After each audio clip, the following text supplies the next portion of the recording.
ரஜினின்ற மாபெரும் ஆக்டர் ஏன் நம்ம இழந்தோம் அப்படிங்கிறத இந்த வீடியோவில் பார்க்க போகிறோம். முள்ளும் மலரும் அண்ட் தப்புத்தாளங்கள் இந்த 2 படமும் 1978 அவர் நடித்த மிக சிறந்த ஆக்டிங் பர்ஃபார்மன்ஸஸ்.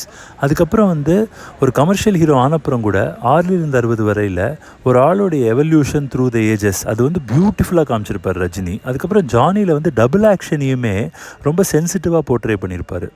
அதுக்கப்புறம் நீங்கள் பார்த்தீங்கன்னா ஒரு எங்கேயோ கேட்ட குரல் ஒரு நல்ல கமர்ஷியல் படம், ஆனால் நல்ல ஆக்டிங் பர்ஃபார்மன்ஸ் ஆஃப் ரஜினி. அதுக்கப்புறம் ஒரு கை கொடுக்கும் கை பார்த்தீங்கன்னு வச்சுக்கோங்களேன், ஒரு பிளைண்ட் கேர்ளை எப்படி அவர் வாழ்க்கையில் கூட கொண்டு போகிறாரு அப்படிங்கிறது ரொம்ப நல்லா இருந்திருக்கும்.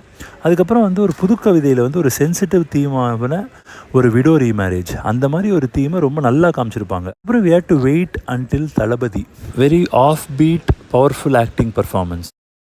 இந்த மாதிரி படங்கள் அவர் பண்ணதை நிறுத்தினதுக்கு காரணம் அவருடைய பெட் ப்ராஜெக்டான ஸ்ரீராகவேந்திராவோட ஃபெயிலியர்னு சொல்கிறாங்க.